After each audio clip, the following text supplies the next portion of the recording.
Welcome to our Worried About Nothing podcast. Today we thought we would talk about why freedom is so important. We talk about freedom often, but we haven't really focused or honed in on that. So we thought we would discuss that today.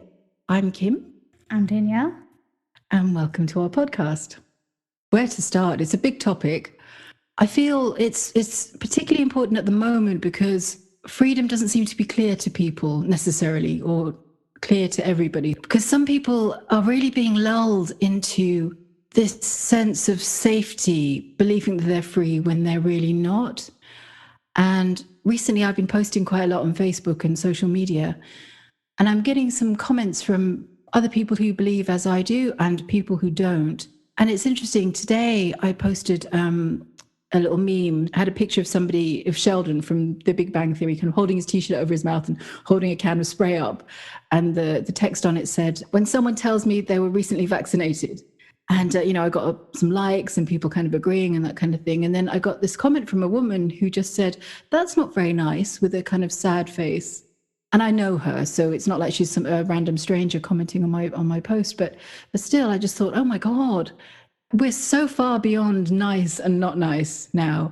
It's got nothing to do with niceness. It's got nothing to do with politeness anymore. It is fighting for your essential basic freedoms, your essential human rights. And for you to say, oh, that's not nice, just shows how disconnected you are from that. So I politely, I don't always respond politely, but this time I did. I politely replied and just said, well, it's not anything to do with being nice or not nice. It's the reason I posted it is because people who have just been vaccinated come in and they shed spike proteins, and that can cause a lot of harm. And I said to her, because I know her, I said, and you care about animals. I heard a story recently about somebody who was in contact with somebody who had just been vaccinated. They got very sick. They managed to recover through drinking pine needle tea, but their dog refused to drink it and they died. So there are deaths and there are injuries that happen. And then I said, so should we just stand back and be nice while the governments of the world decide to poison all of our children against something that they've, by their own admission, have said doesn't affect children? Should we just stand back and be nice? It's not about being nice. That is such a blinkered view.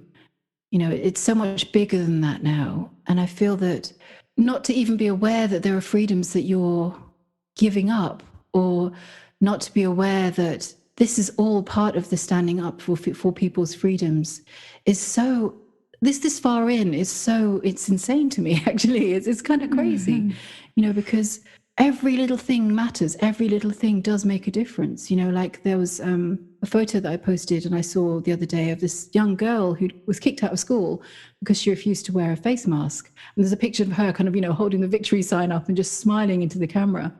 And I thought, brilliant, that's gone viral. That's gone around the world. People are seeing that. And other kids are going, oh, great. Okay. So somebody's said no. It's okay to say no. So everything that we do to stand up for freedom and to fight for it matters. It really all matters. And for people who, may want to bury their heads in the sand, or maybe too scared to come forward, or any of those things, it's past that. That hasn't changed anything, So if your philosophy has been to be quiet, bury your head in the sand, and the hope that life is just going to go back to normal, how's that worked for you? I'm sure it hasn't.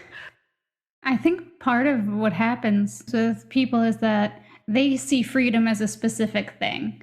Like, my freedom doesn't feel like it's impinged upon unless I can't travel, things like that. So they think that, oh, well, I'm still free to do what I want to do. If it's not personally affecting them, I think it's hard for them to change their view and say, okay, there is a problem here. There's something wrong with what's going on because, my freedom's being taken away, because they're not experiencing it. It's not something that they see as their freedom. They're like, oh, well, I can still go out as long as I do this, as long as I do that. And they're like, well, I still get to do it. It's just a little less convenient. Or they buy in and they're like, oh, well, we're just trying to keep everyone safe, whatever it is. But to your point about people being nice, that just shows me like where people are stuck. They're stuck in that societal programming of everyone needs to be nice. You have to be nice. When, that's, like you said, we're beyond that at this point. It's not about being nice or not. I can see, though, how it would be easy to get stuck there, because I really think it's just something that's so ingrained in people from such a young age, is like, be nice, don't do that, be nice. And it's worked. I mean, you can see everyone's like, oh, well, I want to be seen as a nice person. I want to do the right thing. And like you said, where is that getting you? Where has it gotten us? But it will just take, I think, additional pushing along the line for them to kind of get with the program, so to speak. And it's just us before them that we've realized it for whatever reason. Everyone's at a different stage of where they're at. And I think a lot more people, they will come to it. Not everyone, of course, because that's just going to be the way it is. But they'll be happy to have us once they see it. That's what I think. Yeah, I guess everyone sort of comes to a realization at one time or another at different times or with different prompts.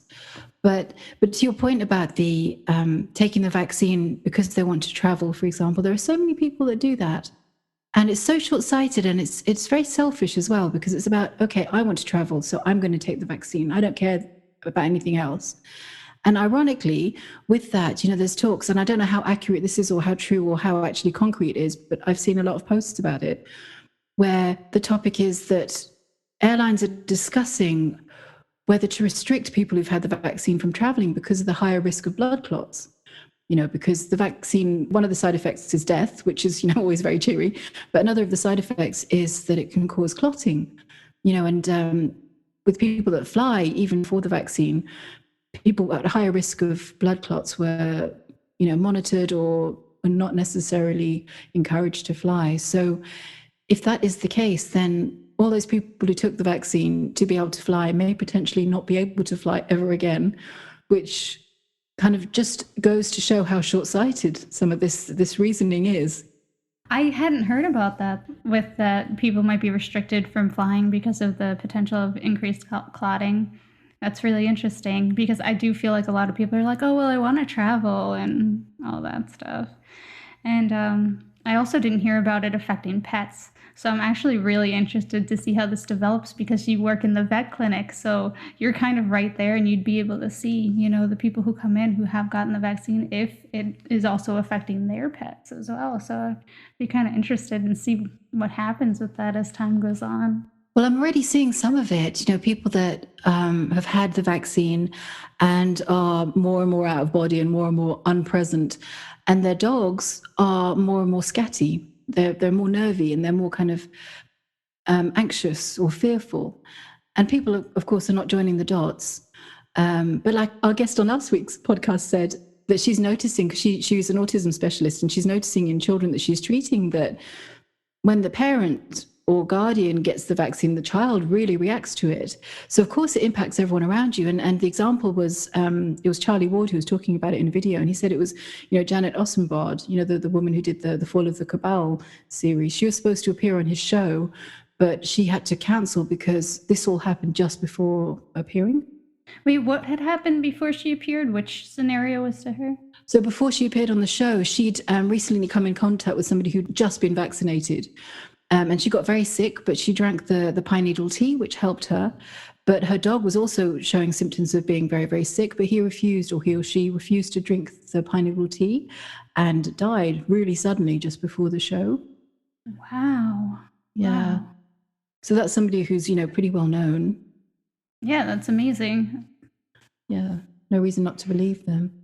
And, as I think I mentioned, I can't remember if I have or not, but I've been posting in some of the Facebook groups and social media groups just because we're going to be interviewing some people who've been vaccine injured as part of an ongoing series of this as well. And some of the stories that people are coming out with are horrific, and a lot of the reasons are things like, I want to travel. I've had the vaccine because I want to travel, or I'm scared I'm going to lose my job, or on a call recently that we were both on, that one of the callers that rang in said she'd had it because she wanted to travel to the States and she didn't want people to be fearful of her. And then when she was asked whether she took the vaccine out of fear, she said, no. It's like, well, you're fearful that you can't travel. You're fearful that other people are going to be fearful of you. That's two types of fear there. And when she asked, whether there had been an impact on her physicality and her energy? The answer was yes, obviously. And she sounded shocked that that was the case. So it's kind of like a backwards freedom. It's not a freedom. If you do something, and it's not just about the vaccine, I mean, freedoms in general as well.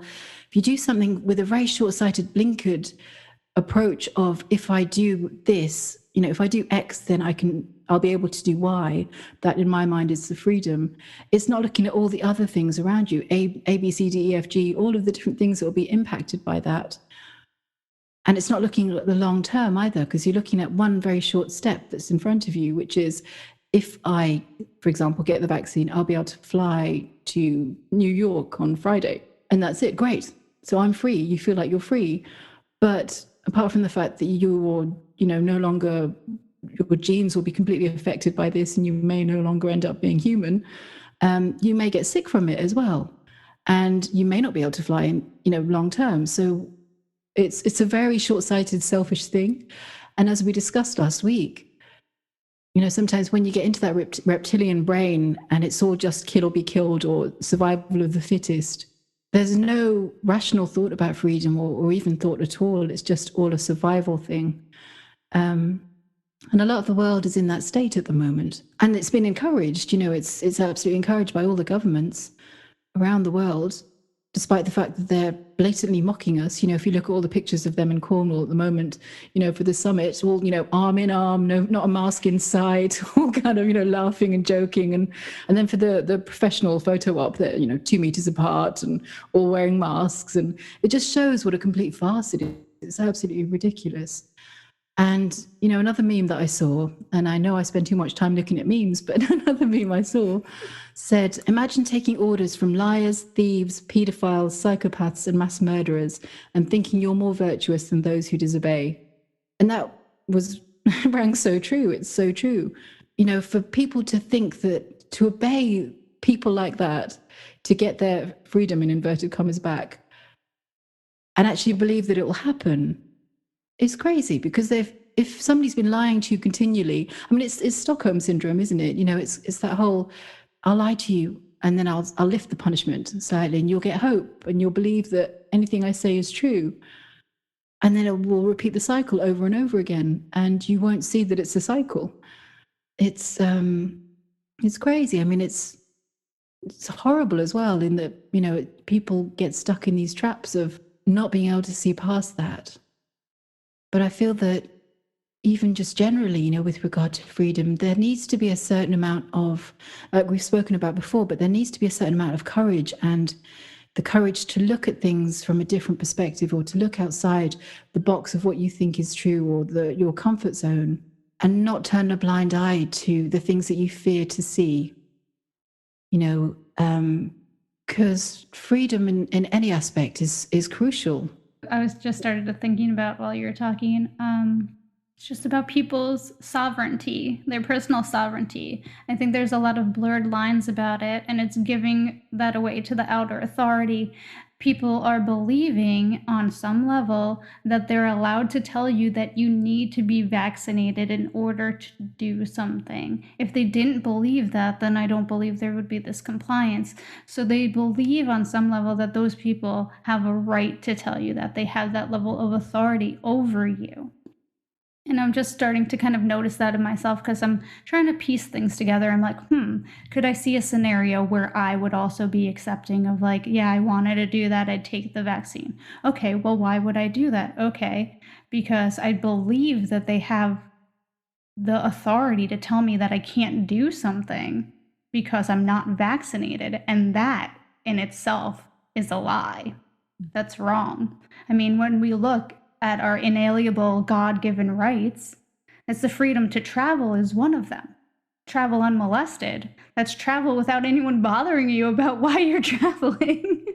But I mean, all of this stuff has been so conditioned for so long, because you can be stopped when you're traveling at any point. They have, I don't know if this is a good example or not, but like alcohol checkpoints and things like that, or tolls or whatever. You're essentially being stopped from your travel, which is supposed to be free, and required to do something to persist or continue on. So.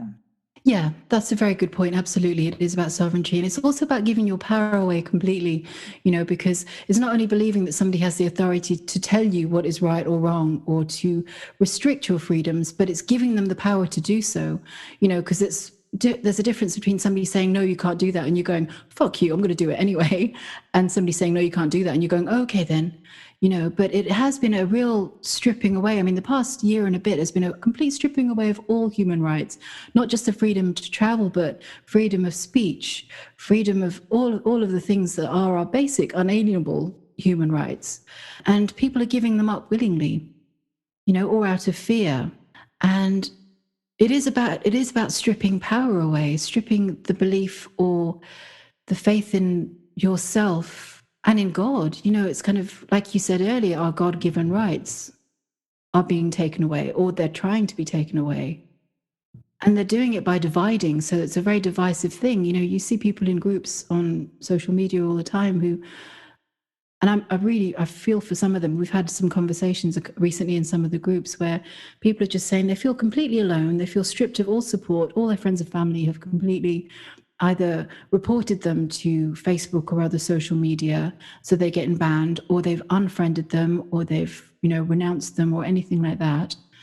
And they feel that they're just in this wilderness of aloneness. There's fear to post things, there's fear to speak their truth. And so they're coming to these groups for support. And, I responded, I put a post in one of these groups, and I just said, I know what it's like. I remember the fear of at the beginning of posting things and saying things, and how horrible it was to be, trolled or unfriended or any of those things. So, if anyone wants to friend me, I will support you, and I will like your post, I'll comment on your post, and we're all here for you. So just ignore them, kind of thing. And I kind of got overwhelmed with about 1,000 friend requests. Which is great, though, because it just shows that, it's not all of whom were actual people from the group. Some were very pervy men. But it just goes to show that there are a lot more people out there who believe the same things than we might think, when we're feeling alone, when we're being divided. Divide and conquer is what they're trying to do. And we just can't let that happen. Because it's fighting for all sorts of freedom. It's not just a temporary thing. It's not a short-term freedom. It's freedom full-term, long-term, that we all have to stand up for. Because, like you said earlier, it's about sovereignty. It's about being free, not just the freedoms or the lack of freedoms that are kind of, what's the word? Kind of transitory, I guess, or kind of, imposed by the government or by people in power, in inverted commas, in power. It's about our own freedoms, our freedoms of self, our freedom to know that we are free, we're born free, and we can live free, and that is our right. But it is more important. It's a wider picture than just this situation that's going on now, because people who take power and corrupt power and abuse power should in no way be allowed to get away with trying to impose all of the restrictions on others, and that's what's happening at the moment. And I don't stand for it. I absolutely refuse. And these are people that aren't even obeying their own restrictions. We've seen it this entire time.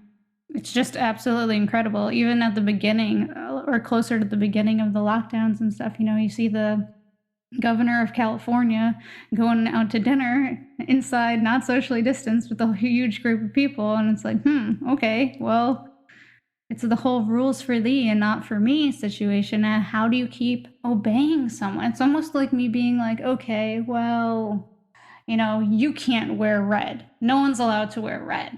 And then like me and all my friends are all wearing red. I thought you said we weren't allowed to wear red. Yeah, you're not allowed to wear red. No one's allowed to. But you're wearing red. So, I don't know. Another stupid example, but like it's like a similar thing. Replace wearing red with something that you want to do. Okay, you're not allowed to eat ice cream, but everybody else, like me and my friends, can, but you can't. Yeah, and we're gonna put you in jail if you try to eat ice cream. Yeah, absolutely. Yeah, and it's that threat of the punishment. It's that the fear that's held over the head. And because none of this is lawful, none of everything that's going on is legal, none of it is actually enforceable. by law, but people are complying with it because they're being bullied into it. And it's just, farcical is too light a word. It is deeply offensive, and it's, it is crimes against humanity. People need to be held accountable for this.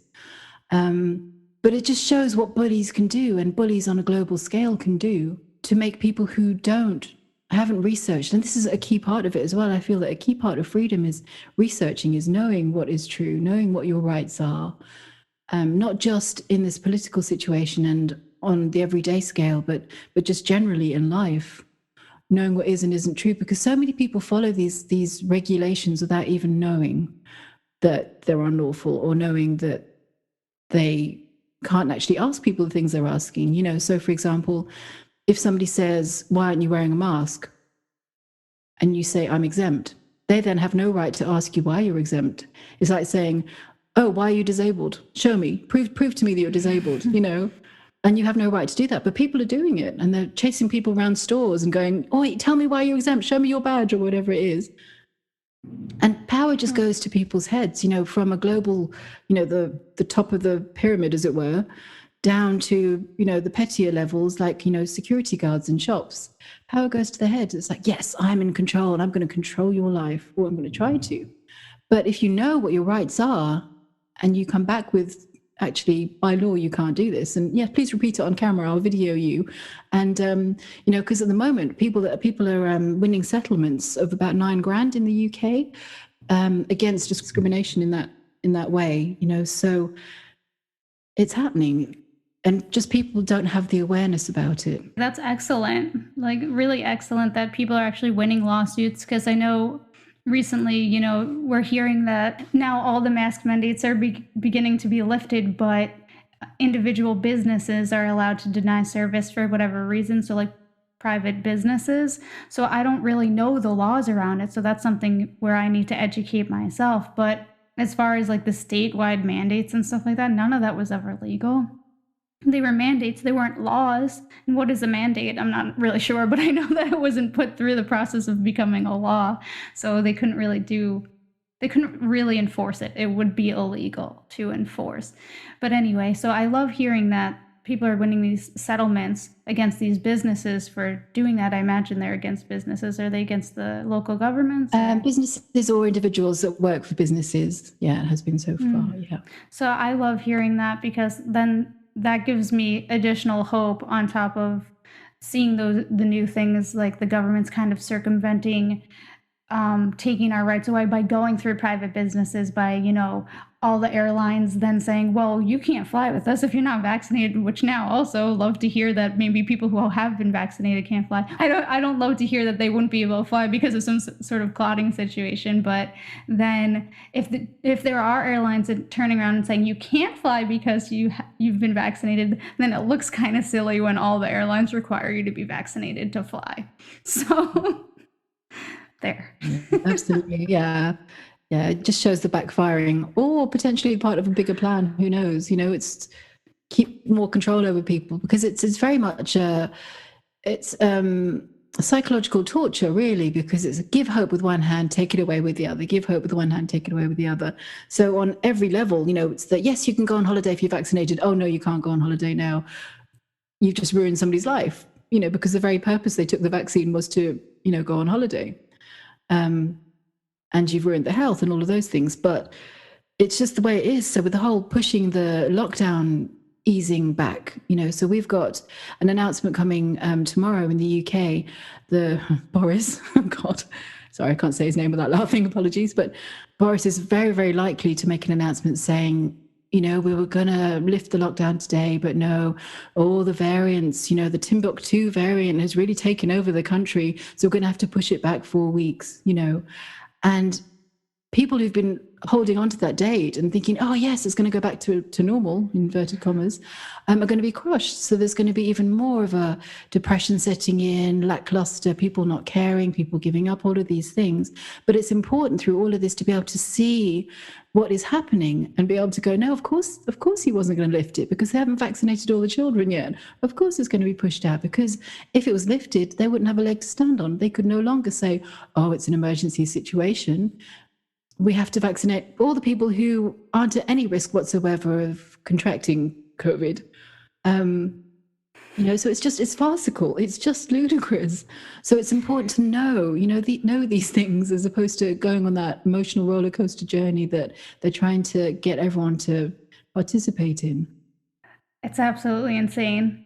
I strongly suggest, which they're probably not listening to our podcast anyway, but the people who have held on to that date to watch videos from the rally that you attended on May 29th and maybe attend the one on June 26th and see how necessary the lockdowns are, because when you're in a sea of 1 million plus people and nothing happens, you're going to realize pretty quickly that you don't have to wait for a date to go back to your normal life. And the big part is it's numbers, to me, it's numbers. They can't, if you get enough people to do it, they can't stop us all. Like you said, when you were walking, right? What are the police going to do? There's 1 million plus people. They couldn't really do much. And luckily, it was peaceful. Yeah. But it was partly peaceful because of the numbers, because there was much more violence at the beginning of towards the beginning of last year, when the first rallies and the first marches happened, because they were small. So there was actually 20 people then, as opposed to, the reported 20 people, which is actually several thousand, But it is that strength in numbers. And it is about just taking your head out of the sand and just being brave enough to look at things. I mean, the facts really now are so undeniable that to not see them means that you really are actively and consciously refusing to see them, and I know a lot of it is indoctrination and all of that, and I know that it makes it very difficult for people to see, but you just, you really just want to ask people just to open the mind enough to allow the possibility that maybe what we're saying is right. I mean, it's like Mickey said in the podcast last week, the things that we say and we stick our necks out to try and share with people, it's not like we're getting kudos and praise for it. We're getting mocked, we're getting reviled, we're getting insulted, we're being threatened, all of these things. All of these things have happened to me, and I'm sure to many, many other people. So we're not doing it because we want to be popular. We're not doing it because, it's fun, because it's not. But it's still important to keep speaking out. And because for every person that you can help to stop and think and realize what their freedoms are and how they're being taken away, the better. And it sometimes it does take, like, I can't remember if Mickey said it in the podcast last week or she said it to me privately, but she was saying that when she was in Brighton recently, there was a queue of people queuing up to get the vaccine. And she just said to one of the people in the queue, "Do you know what the ingredients are?" And that was enough for that person to go, "Oh my God, no, why am I injecting myself with them? Oh my God, I don't know what it is, And that's what it takes. One is person by person, isn't it? But yeah, so going back to the sort of title of the podcast, why is freedom so important? Because without freedom, it's freedom or imprisonment. And whether imprisonment has, metal bars on your windows, or it has all the restrictions by which you have to limit everything in your life, it's still prison. And it doesn't matter if your leash is long, if you're still on a leash, you're still in prison. So freedom is crucial. And I think it's something always worth fighting for. And I think we have to continue to fight for it, because once everyone gives up, if everyone gives up, then the human race is doomed, really. Just to end on a cheery note there. Yeah, I know, right? We got people out here fighting, though. That's the good thing. And, I do feel like there are more and more. Like you said, your rallies have been growing. The ones you've attended, they've gotten larger and larger. I feel like I see more and more people on social media. I find new accounts to follow daily, who are also interested in posting stuff about freedom. And I see stuff that before would be considered even further out there conspiracy-wise on a more regular basis. And I'm just like, I feel like more people, once they kind of go down the rabbit hole, they're like, all right, this makes more sense now. This makes more sense now. I would have thought this was crazy before, but it kind of fits into this picture. But I want to go back quickly. As far as flying goes, with you can't fly if you're vaccinated, you can't fly if you're not vaccinated. I think with the Agenda 2030, where they wanted to cut down on carbon emissions, maybe that's part of the ways of phasing out the airlines and getting people not to fly is like, well, if you're unvaccinated, you can't fly. If you're vaccinated, you can't fly. So why do we need the airlines anyway?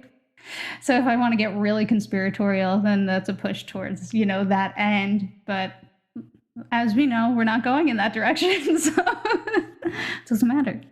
But it does show how long-term these plans have been, because it's not just a sort of whim. It wasn't a kind of, oh yeah, let's decide at the beginning of 2020 that this is what's going to happen. These plans have been in the making for, decades, generations.